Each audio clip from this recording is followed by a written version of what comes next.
ओम नमो नारायण। आज पौष मास के आखिरी गुरुवार के दिन सुनिए गुरुवार की व्रत कथा। तो चलिए वीडियो शुरू करते हैं। गुरुवार के दिन भगवान बृहस्पति देव की विशेष रूप से पूजा उपासना करने से और विष्णु भगवान की पूजा उपासना करने से भक्त की सभी मनोवांछित फलों की प्राप्ति होती है। परिवार में सुख शांति बनी रहती है। आज के दिन केले के पेड़ को सींचना बेहद ही शुभ फलदायी माना जाता है। तो चलिए आज की कथा हम प्रारंभ करते हैं। बहुत समय पुराने की बात है। एक बड़ा ही प्रतापी तथा दानी राजा था। वह प्रत्येक गुरुवार को व्रत रखता है, पूजन उपासना करता था। ये सब बातें उसकी रानी को बिल्कुल भी अच्छी नहीं लगती थी। ना वह व्रत करती, ना ही किसी को एक पैसा तक दान में देती थी और राजा को भी ऐसा करने से हमेशा ही मना किया करती थी। एक समय की बात है कि राजा शिकार खेलने वन को गया हुआ था। घर पर रानी और दासी थी। उसी समय गुरु बृहस्पति देव साधु का रूप धारण कर राजा के दरवाजे पर भिक्षा मांगने आए। साधु ने रानी से भिक्षा मांगी तो कहने लगे कि हे साधु महाराज, मैं तो इस दान पुण्य से तंग आ गई हूँ। आप कोई ऐसा उपाय बताइए जिससे कि सारा धन नष्ट हो जाए और मैं आराम से रह सकूं। तब साधु रूपी बृहस्पति देव ने कहा कि हे देवी, तुम तो बड़ी ही विचित्र हो। संतान और धन से भला कोई दुखी होता है? अगर तुम्हारे पास धन अधिक है तो इसे शुभ कार्य में लगाओ जिससे कि तुम्हारे दोनों लोग सुधरे। परंतु साधु की इन बातों से रानी खुश नहीं हुई। उसने कहा कि मुझे ऐसे धन की आवश्यकता नहीं जिससे कि मैं दान में दूं और जिसको संभालने मेरा सारा समय नष्ट हो जाए। तब साधु ने कहा कि यदि तुम्हारी ऐसी ही इच्छा है तो जैसा मैं तुम्हें बताता हूँ तुम वैसा ही करना। बृहस्पतिवार के दिन तुम घर को गोबर से लीपना, अपने केशों को पीली मिट्टी से धोना, केशों को धोते समय स्नान करना और राजा से हजामत बनाने को कहना। भोजन में मांस मदिरा खाना, कपड़ा धोबी के यहाँ धुलने डालना। इस प्रकार अगर तुम 7 बृहस्पतिवार करोगी, तुम्हारा समस्त धन नष्ट हो जाएगा। इतना कहकर साधु बने बृहस्पति देव वहां से चले गए। साधु के कहे अनुसार करते हुए रानी को केवल 3 गुरुवार ही बीते थे कि उसकी समस्त धन संपत्ति नष्ट हो गई। भोजन के लिए परिवार तरसने लगा। एक दिन राजा रानी से बोला कि हे रानी, तुम यहीं पर रहो, मैं दूसरे देश को जाता हूँ, क्योंकि यहाँ पर मुझे सभी जानते हैं, इसलिए मैं कोई भी छोटा कार्य नहीं कर सकता। ऐसा कहकर राजा प्रदेश चला गया। वहां वह जंगल से लकड़ी काट कर लाता और शहर में बेचता। इस तरह वह अपना जीवन जीने लगा। इधर राजा के बिना रानी और दासी दुखी रहने लगी।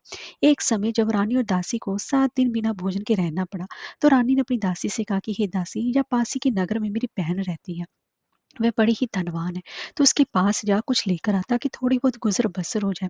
दासी रानी की बहन के पास गई। उस दिन बृहस्पतिवार था। रानी की बहन उस समय बृहस्पतिवार की कथा सुन रही थी। दासी ने रानी की बहन को अपनी रानी का संदेश दिया, लेकिन रानी की बहन ने कोई भी उत्तर नहीं दिया। जब दासी को रानी की बहन से कोई भी उत्तर नहीं मिला तो वो बहुत ही ज्यादा दुखी हुई और उसे क्रोध भी आया।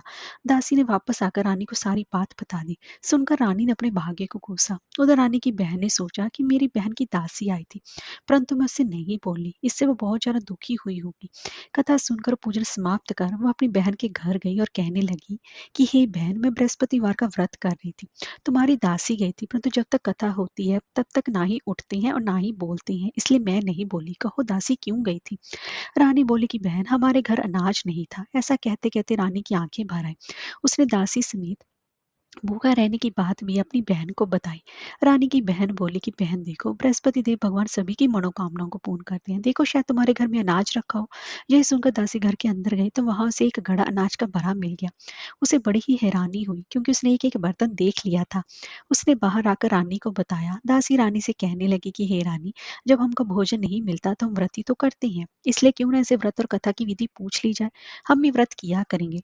दासी के कहने पर रानी ने अपनी बहन से बृहस्पतिवार के व्रत के बारे में पूछा।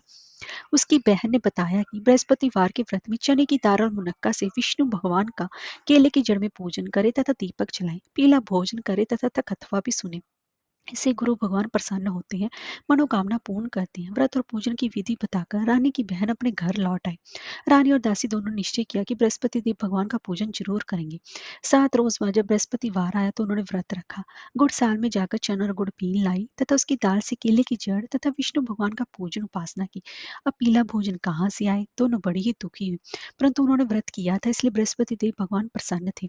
एक साधारण व्यक्ति के रूप में 2 थालों में सुंदर पीला भोजन लेकर आए और दासी को देकर बोले कि हे दासी, ये भोजन तुम्हारे लिए, तुम्हारी रानी के लिए है, इसे तुम दोनों ही ग्रहण करना। दासी भोजन पाकर बहुत ही प्रसन्न हुई। उसने रानी को सारी बातें बताई। उसके बाद से प्रत्येक बृहस्पतिवार को गुरु भगवान का व्रत और पूजन करने लगे और गुरु भगवान की कृपा से उनके पास धन हो गया, परंतु रानी फिर पहले की तरह ही आलस्य करने लगी। तब दासी बोली कि देखो रानी, तुम पहले भी इस प्रकार आलस्य करती थी, तुम्हें धन को रखने में कष्ट होता था, इसी कारण सभी धन नष्ट हो गया। अब गुरु भगवान की कृपा से धन मिला है तो तुम्हें फिर आलस्य होता है। बड़ी मुसीबतों के बाद हमने ये धन पाया है, इसलिए हमें दान पुण्य करना चाहिए। अब तुम भूखे मनुष्यों को भोजन कराओ, प्याऊ लगवाओ, ब्राह्मणों को दान दो, कुआं तालाब बावड़ी आदि का निर्माण करवाओ, मंदिर पाठशाला बनवाकर ज्ञान दान दो, कुंवारी कन्याओं का विवाह करवाओ, अर्थात धन को शुभ कार्य में खर्च करो, जिससे कि तुम्हारे कुल का यश बढ़े तथा स्वर्ग प्राप्त और पितर भी प्रसन्न हो। दासी की बात मानकर रानी शुभ कर्म करने लगी, उसका यश फैलने लगा। एक दिन रानी और दासी आपस में विचार करने लगी, ना जाने राजा किस दशा में होंगे, उनकी कोई खोज खबर भी नहीं है। उन्हें श्रद्धा पूर्वक गुरु बृहस्पति भगवान से प्रार्थना की कि राजा जहाँ कहीं भी हो शीघ्र ही वापस आ जाए। उधर राजा प्रदेश में बहुत ही ज्यादा दुखी रहने लगा। वह प्रतिदिन जंगल से लकड़ी बीन कर लाता और उसे शहर में बेचकर अपने दुखी जीवन को बड़ी ही कठिनता से व्यतीत करता। एक दिन दुखी हो अपनी पुरानी बातों को याद करके वह रोने लगा और उदास हो गया। उसी समय राजा के पास बृहस्पति देव साधु के वेश में आकर बोले कि हे लकड़हारे, तुम इस सुनसान जंगल में किस चिंता में बैठे हो, मुझे बताओ। ये सुनकर राजा के नेत्रों में जल भर आया। साधु की वंदना कर राजा ने अपनी संपूर्ण कहानी सुना दी। महात्मा दयालु होते हैं, तो वे इस प्रकार राजा से बोले कि हे राजा, तुम्हारी पत्नी ने बृहस्पति देव के प्रति अपराध किया था, जिसके कारण तुम्हारी ये दशा हुई।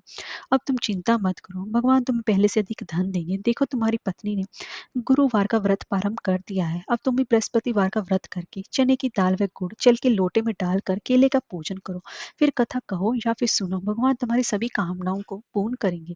साधु की बात सुनकर राजा बोला कि हे प्रभु, लकड़ी बेचकर तो मुझे इतना पैसा भी नहीं बचता जिससे कि मैं भोजन के उपरांत कुछ बचा सकूं। मैंने रात्रि में अपनी रानी को व्याकुल देखा है, मेरे पास कोई साधन भी नहीं जिससे कि उसका समाचार मैं जान सकूं। फिर मैं कौन सी कहानी कहूँ ये भी मुझको मालूम नहीं है।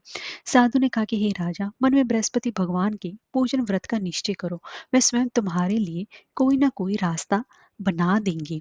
बृहस्पतिवार के दिन तो रोजाना की तरह लकड़ियां लेकर शहर में जाना, तुम्हें रोज से दुगने धन की प्राप्ति होगी, जिससे कि तुम भोजन भी कर लोगे और बृहस्पति देव की पूजा का सामान भी आ जाएगा। जो तुमने बृहस्पति देव की कहानी के बारे में पूछा है वह इस प्रकार है। प्राचीन काल में एक बहुत ही निर्धन ब्राह्मण था। उसकी कोई संतान न थी। वह नित्य पूजा पाठ करता। उसकी स्त्री ना कोई स्नान करती, ना ही किसी देवता का पूजन करती। इस कारण ब्राह्मण देवता बहुत दुखी रहते थे। भगवान की कृपा से ब्राह्मण के यहाँ एक कन्या उत्पन्न हुई। धीरे धीरे कन्या बड़ी होने लगी। प्रातःकाल स्नान करके वह भगवान विष्णु का जाप करती। बृहस्पतिवार का व्रत भी वह करने लगी थी। पूजा पाठ समाप्त कर पाठशाला जाती तो अपनी मुट्ठी में जौ भर के ले जाती और पाठशाला के मार्ग में डालती जाती। लौटते समय वही जौ स्वर्ण के हो जाते तो उनको बीन कर घर ले आती। एक दिन वह बालिका सूप में सोने के जौ को फटक कर साफ कर रही थी कि तभी उसकी माँ ने देख लिया और कहा कि हे बेटी, सोने के जौ को फटकने के लिए सोने का सूप भी तो होना चाहिए। दूसरे दिन गुरुवार था। कन्या ने व्रत रखा और बृहस्पति देव से सोने का सूप देने की प्रार्थना की। बृहस्पति देव ने उसकी प्रार्थना स्वीकार कर ली। रोजाना की तरह वह कन्या जौ फैलाती हुई पाठशाला चली गई। पाठशाला से लौटकर जब वह जौ बीन रही थी तो बृहस्पति देव की कृपा से उसे सोने का सूप भी मिला। उसे वह घर ले आई और उसे जौ साफ करने लगी, पर उसकी उसकी माँ का वही ढंग रहा। एक दिन की बात है, कन्या सोने के सूप में जब जौ साफ कर रही थी उस समय उस नगर का राजकुमार वहां से निकला। कन्या के रूप और कार्य को देखकर उस पर मोहित हो गया। राजमहल आकर वह भोजन तथा जल त्याग कर उदास होकर लेट गया। राजा को जब राजकुमार द्वारा अन्न जल त्यागने का समाचार ज्ञात हुआ तो अपने मंत्रियों के साथ वह अपने पुत्र के पास गया और कारण पूछा। राजकुमार ने राजा को उस लड़की के घर का पता भी बता दिया। मंत्री उस लड़की के घर गया। मंत्री ने ब्राह्मण के समक्ष राजा की ओर से निवेदन किया। कुछ ही दिनों के बाद ब्राह्मण की कन्या का विवाह राजकुमार के साथ संपन्न हो गया। कन्या के घर से जाते ही ब्राह्मण के घर में पहले की भांति गरीबी का निवास हो गया। एक दिन दुखी होकर ब्राह्मण अपनी पुत्री से मिलने गए। बेटी ने पिता की अवस्था को देखकर अपनी माँ का हाल चाल पूछा। ब्राह्मण ने सभी हाल कह सुनाया। कन्या ने बहुत सा धन देकर अपने पिता को विदा कर दिया। लेकिन कुछ ही दिनों के बाद फिर वही हाल हो गया। ब्राह्मण फिर अपनी कन्या के यहाँ गया और सभी हाल कहा तो पुत्री बोली कि पिताजी, अब माता जी को यहाँ पर लेकर आइए, मैं उन्हें विधि बता दूंगी जिससे कि गरीबी दूर हो जाए। ब्राह्मण देवता अपनी स्त्री को साथ लेकर अपनी पुत्री के पास राजमहल पहुंचे तो पुत्री अपनी माँ को समझाने लगी कि हे माँ, तुम प्रातःकाल स्नान आदि करके विष्णु भगवान का पूजन करो तो सब दरिद्रता दूर हो जाएगी। परंतु उसकी माँ ने उसकी एक भी बात नहीं मानी। मैं प्रातःकाल उठकर अपनी पुत्री की बची जूठन को खा लेती थी। एक दिन उसकी पुत्री को बहुत गुस्सा आया। उसे अपनी माँ के कोठरी में बंद कर दिया। प्रातःकाल उसे स्नान आदि करके पूजा पाठ करवाया तो उसकी माँ की बुद्धि ठीक हो गई। इसके बाद वो नियम से पूजा पाठ करने लगी और प्रत्येक गुरुवार को व्रत करने लगी। इस व्रत के प्रभाव से मृत्यु के बाद वह स्वर्ग को गई। वह ब्राह्मण भी सुख पूर्वक इस लोक का सुख भोग स्वर्ग को प्राप्त हुआ। इस तरह कहानी कहकर साधु बने देवता वहां से चले गए। धीरे धीरे समय व्यतीत होने पर फिर बृहस्पतिवार का दिन आया। राजा जंगल से लकड़ी काटकर शहर में बेचने गया। उसे उस दिनों दिनों से अधिक धन मिला। राजा ने चना गुड़ आदि लाकर बृहस्पतिवार का व्रत किया। उस दिन से उसके सभी क्लेश दूर हुए। परंतु जब अगले गुरुवार का दिन आया तो वह बृहस्पतिवार का व्रत करना भूल गया। इस कारण बृहस्पति भगवान नाराज हो गए। उस दिन उस नगर के राजा ने विशाल यज्ञ का आयोजन किया था तथा अपने समस्त राज्य में ये घोषणा करवा दी थी कि सभी मेरे यहाँ भोजन करने आए, किसी के घर चूल्हा न जले। इस आज्ञा को जो ना मानेगा उसको फांसी दे दी जाएगी। राजा की आज्ञा अनुसार राज्य के सभी वासी राजा के भोज में सम्मिलित हुए, लेकिन लकड़हारा कुछ देर से पहुंचा, इसलिए राजा उसको अपने साथ महल में ले गए। जब राजा लकड़हारे को भोजन करा रहे थे तो रानी की दृष्टि उस खूंटी पर पड़ी जिस पर कि उसका हार लटका हुआ था। उसे हार खूंटी पर लटका दिखाई नहीं दिया। रानी को निश्चय हो गया कि मेरा हार इस लकड़हारे ने चुरा लिया है। उसी समय सैनिक बुलवाकर उसको जेल में डलवा दिया। लकड़हारा जेल में विचार करने लगा, ना जाने कौन से पूर्व जन्म के कर्म से मुझे दुख प्राप्त हुआ है, और जंगल में मिले साधु को याद करने लगा। तत्काल ही बृहस्पति देव साधु के रूप में प्रकट हो गए और कहने लगे, अरे मूर्ख, तूने बृहस्पति देवता की कथा निकाली, उसी कारण तुझे दुख प्राप्त हुआ है। अब चिंता मत कर। बृहस्पतिवार के दिन जेल खाने के दरवाजे पर तुझे 4 पैसे पड़े मिलेंगे। उनसे तू बृहस्पतिवार की पूजा करना और तेरे सभी कष्ट दूर हो जाएंगे। अगले बृहस्पतिवार उसे जेल के द्वार पर 4 पैसे मिले। राजा ने पूजा का सामान मंगवाकर कथा कही और प्रसाद बांटा। उसी रात्रि में बृहस्पति देव ने उस नगर के राजा को स्वप्न में कहा कि हे राजा, तूने जिसे जेल में बंद किया है उसे कल छोड़ देना, वह निर्दोष है। राजा प्रातःकाल उठा और खूंटी पर हार टंगा देकर लकड़हारे को बुलाकर क्षमा मांगी तथा राजा के योग्य सुंदर वस्त्र आभूषण भेंट कर उसे विदा किया। गुरुदेव की आज्ञा अनुसार राजा अपने नगर को चल दिया। राजा जब नगर के निकट पहुंचा तो उसे बड़ा ही आश्चर्य हुआ। नगर में पहले से अधिक बाग, तालाब और कुएं तथा बहुत सी धर्मशालाएं, मंदिर आदि बनी हुई थी। राजा ने पूछा, ये किसका बाग और धर्मशाला है? तो नगर के सब लोग कहने लगे, ये सब रानी और दासी द्वारा बनवाए गए हैं। राजा को आश्चर्य हुआ और गुस्सा भी आया कि उसकी अनुपस्थिति में रानी के पास धन कहाँ से आया होगा। जब रानी ये खबर सुनी कि राजा आ रहे हैं तो उसे अपनी दासी कहा कि ये दासी, देख राजा हमको कितनी बुरी हालत में छोड़ गए थे। वह हमारी ऐसी हालत देखकर कहीं लौट ना जाए, इसलिए तू दरवाजे पर जाकर खड़ी हो जा। रानी की आज्ञा अनुसार दासी दरवाजे पर खड़ी हो गई। जब राजा आए तो उन्हें अपने साथ महल में अंदर लेकर आई। तब राजा ने क्रोध करके अपनी तलवार निकाले, पूछने लगा, बताओ ये धन तुम्हें कैसे प्राप्त हुआ है? तब रानी सारी कथा कह सुनाई। राजा ने निश्चय किया कि मैं रोजाना दिन में 3 बार कहानी कहा करूंगा और रोज व्रत किया करूंगा। अब हर समय राजा के दुपट्टे में चने की दाल बंधी रहती तथा दिन में 3 बार कथा कहता। एक रोज राजा ने विचार किया कि चलो अपनी बहन के यहाँ हूँ आऊं। इस तरह का निश्चय कर राजा घोड़े पर सवार होकर अपनी बहन के यहाँ चल दिया। मार्ग में उसने देखा कि कुछ आदमी एक मुर्दे को लिए जा रहे हैं। उन्हें रोककर वो राजा कहने लगा कि अरे भाइयों, मेरी बृहस्पतिवार की कथा सुनो। वे बोले, लो, हमारा तो आदमी मर गया, इसको अपनी कथा की पड़ी है। परंतु कुछ आदमी बोले, अच्छा कहो, हम तुम्हारी कथा भी सुनेंगे। राजा ने दाल निकाली, कथा कहनी शुरू कर दी। जब कथा आधी हुई तो मुर्दा हिलने लग गया, और जब कथा समाप्त हुई तो राम राम करके वह मुर्दा खड़ा हो गया। राजा आगे बढ़ा तो उसे चलते चलते शाम हो गई। आगे मार्ग में उसे किसान खेत में हल चलाता मिला। राजा ने उससे कथा सुनने का आग्रह किया, लेकिन वह नहीं माना। राजा आगे चल पड़ा। राजा के हटते बैल पछाड़ खाकर गिर गई कि तथा किसान के पेट में बहुत जोर से दर्द होने लगा। उसी समय किसान की माँ रोटी लेकर आई। उसने जब देखा तो अपने पुत्र से सभी हाल चाल पूछा। बेटे ने सभी हाल बता दिया। बुढ़िया दौड़ी दौड़ी उस घुड़सवार के पास पहुंची और उससे बोली, मैं तेरी कथा सुनूंगी, तू अपनी कथा मेरे खेत पर चलकर ही कहना। राजा ने लौटकर बुढ़िया के खेत पर जाकर कथा कही, जिसको सुनते बैल उठ खड़े हुए तक किसान के पेट का दर्द भी बंद हो गया। राजा अपनी बहन के घर पहुंच गया। बहन ने भाई की खूब मेहमानी की। दूसरे रोज प्रातः का राजा जगा तो देखने लगा कि सभी लोग भोजन कर रहे हैं। राजा ने अपनी बहन से जब पूछा तो ऐसा कोई मनुष्य है जिसने भोजन नहीं किया हो, जो मेरी बृहस्पतिवार की कथा सुन ले? बहन बोली कि हे भैया, देश ऐसा ही है। यहाँ लोग पहले भोजन करते हैं, बाद में कोई अन्य काम करते हैं। फिर वे कुमार के घर गई जिसका कि लड़का बीमार था। उसे मालूम हुआ कि उसके यहाँ 3 दिन से किसी ने भोजन नहीं किया। रानी ने अपने भाई की कथा सुनने के लिए कुम्हार से कहा तो वह तैयार हो गया। राजा ने जाकर बृहस्पतिवार की कथा की, जिसको सुनकर के उसका लड़का ठीक हो गया। अब तो राजा की प्रशंसा होने लगी। एक दिन राजा ने अपनी बहन से कहा कि हे बहन, मैं अपने घर जाऊंगा, तुम भी तैयार हो जाओ।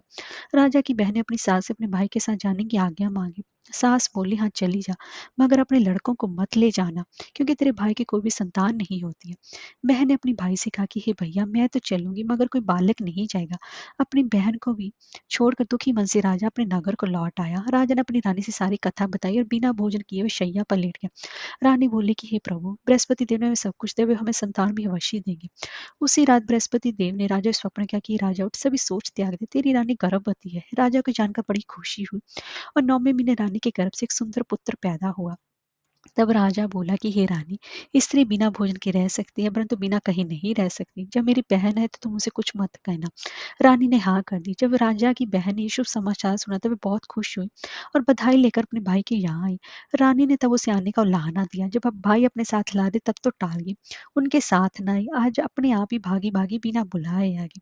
तो राजा की बहन बोली कि भाभी, अगर मैं इस प्रकार ना कहती तो तुम्हारे घर औलाद कैसे होती। बृहस्पति देव सभी की कामनाएं पूर्ण करते हैं। जो सद्भावना पूर्वक बृहस्पतिवार का व्रत करता है, कथा पढ़ता है अथवा सुनता है, दूसरों को भी सुनाता है, बृहस्पति देव उसकी सभी मनोकामनाएं पूर्ण करते हैं, इसकी सदैव रक्षा करते हैं। जो संसार में सद्भावना से गुरुदेव का पूजन व्रत सच्चे हृदय से करते हैं, उनकी सभी मनोकामनाएं वैसी पूर्ण होती हैं जैसी सच्ची भावना से रानी और राजा ने बृहस्पति देव की कथा का गुणगान किया। उनकी सभी इच्छाएं बृहस्पति देव जी ने पूर्ण की। अनजाने में बृहस्पति देव की अपेक्षा नहीं करनी चाहिए। ऐसा करने से सुख शांति नष्ट होती है। इसलिए कथा सुनने के बाद प्रसाद लेना चाहिए और हृदय से मनोगत जयकारा बोलना चाहिए। बोलिए बृहस्पति देव भगवान की जय, बोलिए विष्णु भगवान की जय।